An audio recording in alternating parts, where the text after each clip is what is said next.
how to be profitable in 2024. Marketing has really changed. That there is a path to a career within our practices. Change your website geared more towards them. The multi-generational communication conflicts. People aren't coming to you because you're an in-network provider. They're coming to you because they want a beautiful smile. This is truly what's on the mind of orthodontists. You know, having that high level of service. This day and age, it's all about differentiating yourself.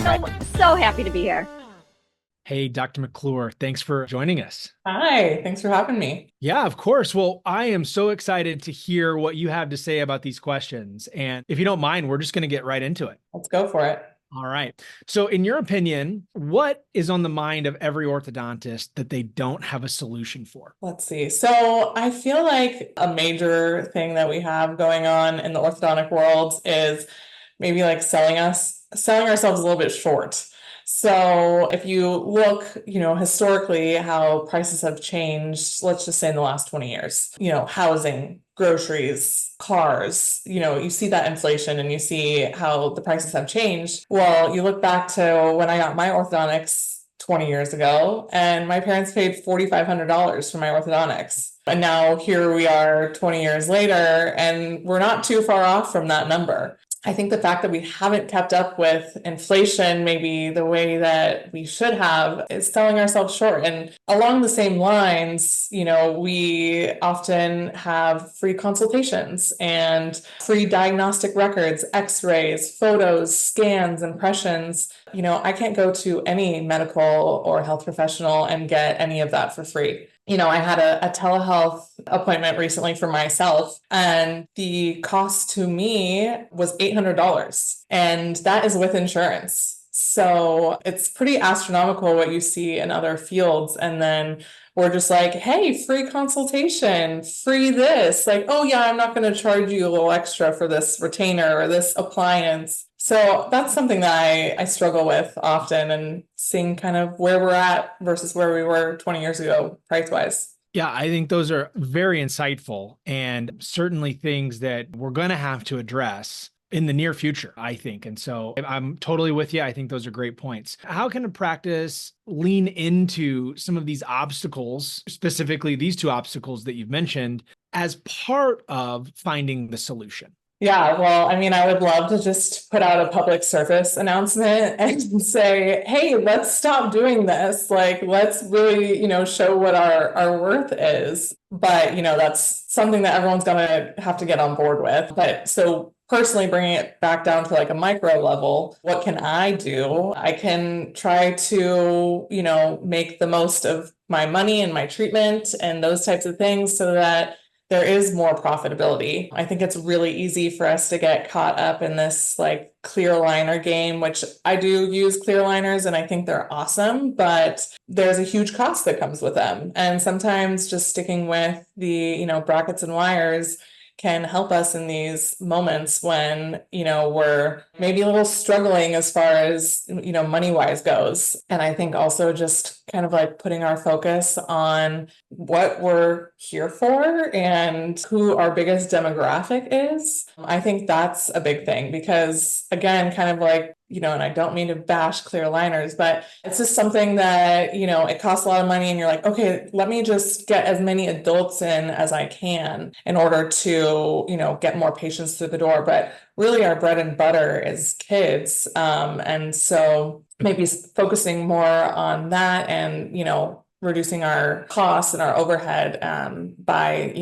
choosing things like, WildSmiles brackets, which are a great option that kids are so excited about versus, a clear aligner option, which is hundreds and hundreds of dollars more. I love that. And I want you to expand a little bit more on the solution piece, because I really find it interesting. You've done a great job of articulating these bigger industry issues that are kind of, you can do it in your practice, you can address that in your practice, but you're suggesting that it's maybe a larger industry thing that we need to tackle. But then so many people are like, well, that's just the industry, I have no control over it. But then you've identified some very, very specific things that you can do in your practice to combat that until the industry catches up, whatever. So go into that a little bit more in terms of how you're utilizing that as a solution, whether it's WildSmiles or whether it's other ways that you're kind of setting your practice apart based on these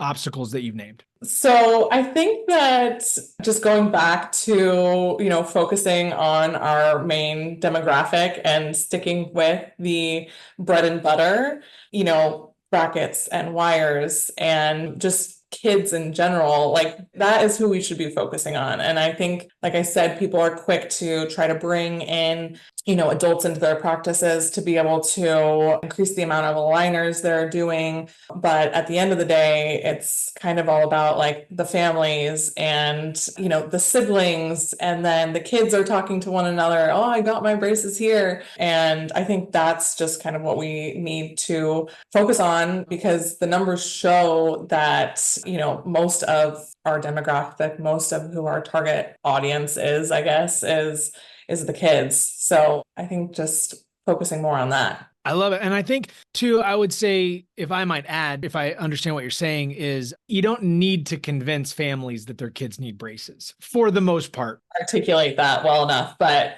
yeah, when it comes to, the economy and, things fluctuating, and when it comes down to it, parents are going to put braces on their kids before they're going to do it for themselves. So maybe we're really just kind of exhausting ourselves by trying to get these adults, to come in when they're like, I can't do this for myself right now, but they'll put their child and then the next child in it before. So as much as I love to see my parents come in afterwards and be like, oh, I'm going to do this for myself now, I've also had many responses where it's like, I've got to focus on my kids. Or even when they have multiple kids, being like, this one doesn't seem that severe. I'm going to have to wait till the second one to see what that's like. I think we're on the same page there. Yeah, I think, and I also want to make sure that that the listeners understand maybe what you're not saying as well, because what you're not saying is not to offer different options, right?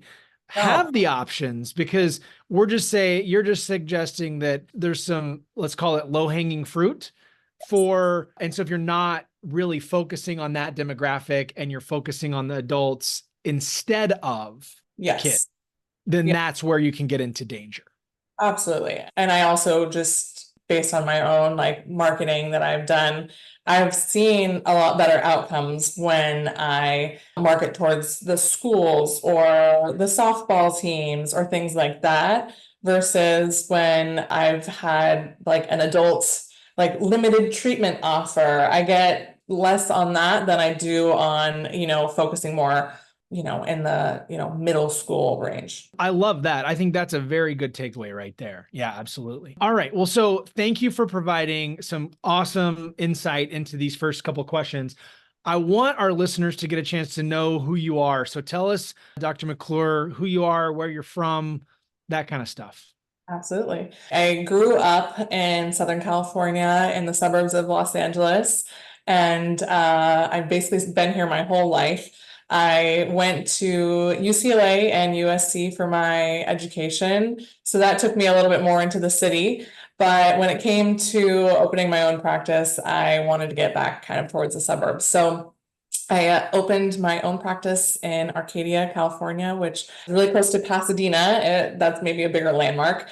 And that was 3 years ago, almost to the day. It's been going really well. Startup is tough, but really rewarding to be able to put my vision on everything and not have anyone else make those decisions for me, whether they're good ones or bad, but yeah, you own it. That's great. Well, and I've been to your practice and it's gorgeous. I mean, it's really well done. It has a great feel to it and a great flow. And so, yeah, I think it's great. Thanks. I appreciate that. If some people wanted to reach out to you, learn more about you, follow you, where would we send them? All my social media platforms are McClure Ortho. My website is also mcclureortho.com. So pretty easy, but yeah, find us on TikTok, on Instagram, Facebook, Google.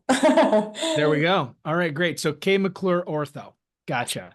Great. Well, so we have a couple questions we want to finish out with, and we're now kind of taking the focus, not completely away from the practice, but kind of where the practice fits into the industry. And so in your opinion, where are practices and the overall industry really kind of vulnerable? I think orthodontics is different now than it once was. We see all these like direct to consumer brands that are coming out. And then on top of that, there's, clear aligners that really, like a lot of dentists dabble in. So things have changed. It's not just like, okay, you're getting braces, you're going to the orthodontist. So I think that makes us a little bit vulnerable because we're more like spread thin, it's not just like you go to this for this service. Yeah, well, so I think that's really great insight. And so many times I think practices and orthodontists get so concerned with like making sure that they have no blind spots. But the truth is we all have blind spots. The industry has blind spots. And so I think just kind of pointing out, one or two here or there is a great. And that's what we're hoping for. So thank you for that. Okay, we want to end on a positive note and really focus on where you think practices and the industry is set up for success. Like kind of going back on where we're vulnerable to build off of that, I don't feel like there's like a whole lot that sets us up for success.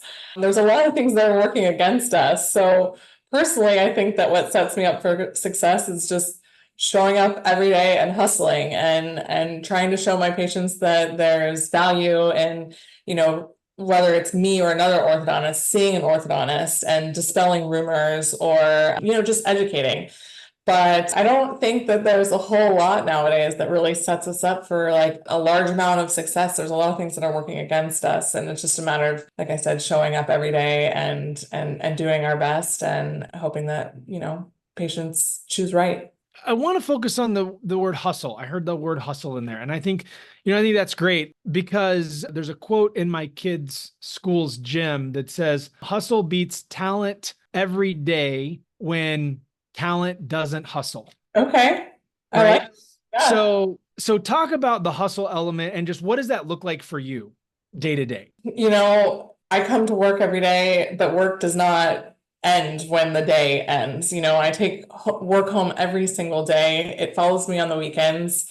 I always have my phone available for patients. I'm making calls back to patients on a late Saturday night, when a bracket is broken or something like that. So the work is never done. There's whether you're taking care of patients, whether you're trying to market your business, whether you're trying to just like stay afloat personally. It's just like a matter of like showing up every day and putting your most into it. And, I have to remind myself that I can't do it all.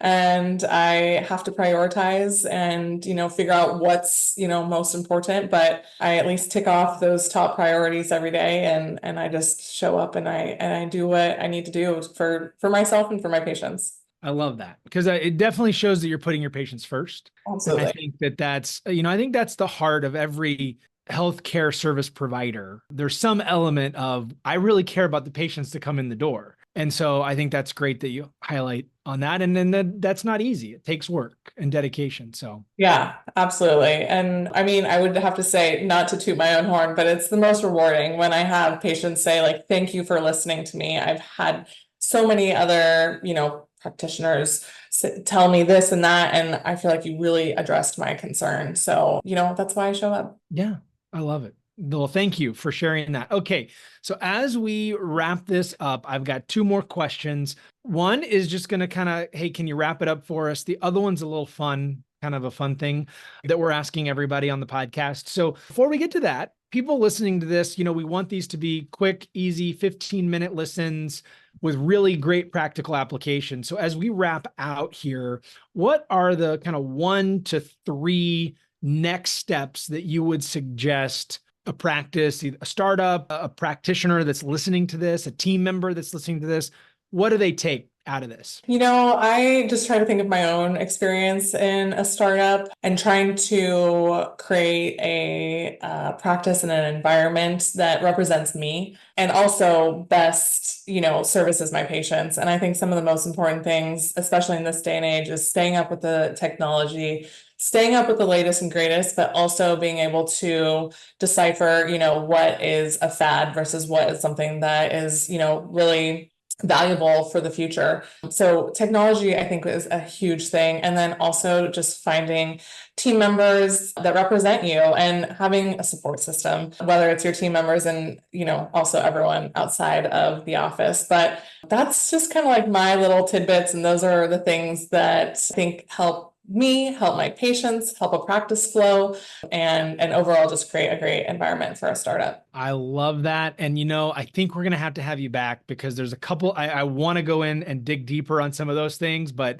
we're going to leave it there because I think those are really great ideas and next steps on just some simple stuff. So thank you.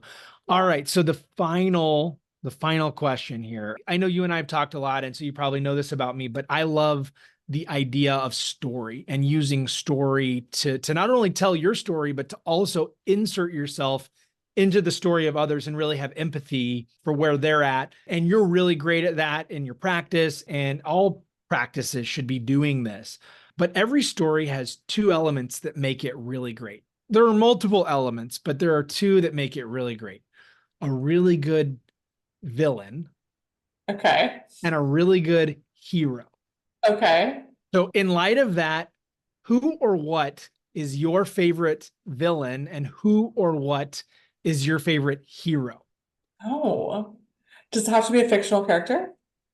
It can be whatever or whoever you want. Well, the hero one is easy for me. My dad is my biggest hero. Talk about hustle. I mean, this is where my hustle comes from because he raised me to be this way. So he is my greatest hero, and he worked so hard to provide for our family. And I said, hey, I'm not going to wait for any man to do this for me. I'm going to do it myself. So he is my hero. And then as far as villain goes, maybe this is a little bit dark, but from the movies Saw, Jigsaw, or like John Kramer, he's like such a villain. And those movies are such a, crazy whatever. But at the end, like, he's always trying to teach someone something. And so there's something about that like makes him a villain, but almost like a good villain, even though people die in the process. Yeah, I love it. Well, thank you for sharing your insight, your wisdom. I know that there are going to be lots of practices, doctors, team members that are going to learn a lot and get a lot out of what you shared. So thank you. Yes. And thanks for taking a peek into the fun things of my practice and then my, dark secrets about watching Saw. Yeah, for sure.